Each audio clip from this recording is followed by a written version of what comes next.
If you like what we've been doing here on Future Digital, and welcome back by the way, like and share our videos and subscribe to our channel. That's how we can fund making more of these videos, as it's not like we'd be able to fund them through investing in cryptocurrencies. That's called black humor or self-irony. And here we go with our latest episode.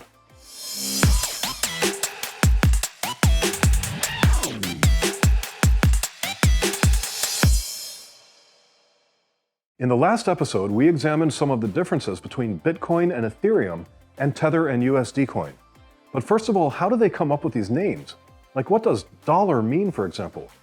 Over 500 years ago, in Bohemia, there was a village called Joachimsthal, or Joachim's Valley.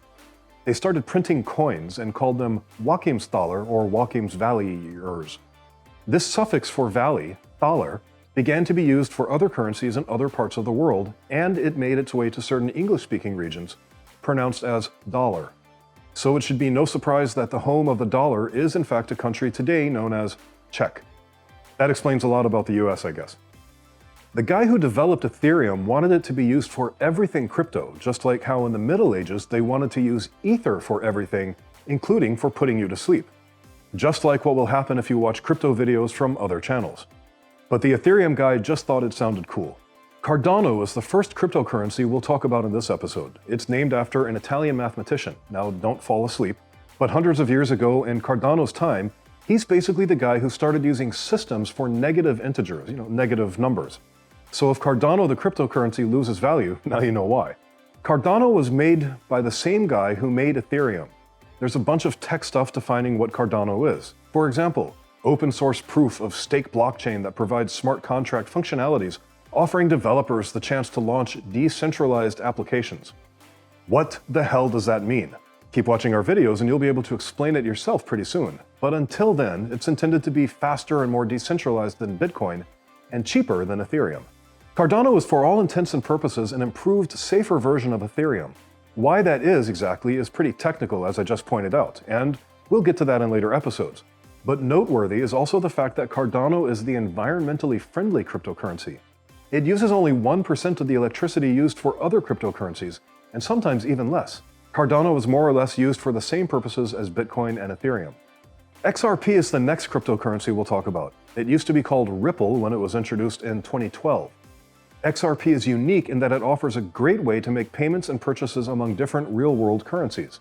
What this means is that if you want to send money from, say, an American bank to, say, a bank account here in Estonia, you'll get contacted by the FBI. I'm kidding, of course. We're not Danske Bank. That's Danish. Anyhow, you can transfer money across borders very quickly and cheaply compared to interbank payments or even using other cryptocurrencies. Interestingly enough, while Ripple debuted in 2012, it was an evolutionary step of something called Ripple Pay from 2004. Ripple Pay was developed by a person literally named Fugger. So you could say that XRP is a descendant of Ripple, which in turn is related to its mother, Fugger. What we're learning is that different cryptocurrencies are good for different things, just like US dollars are good for paying for stuff when you're in the US, and euros are good for paying for things when you're in the EU. So too do cryptocurrencies have their specialties. That's the purpose of this episode, and the last one. XRP is good for fast, affordable international payments as just one example without getting too technical.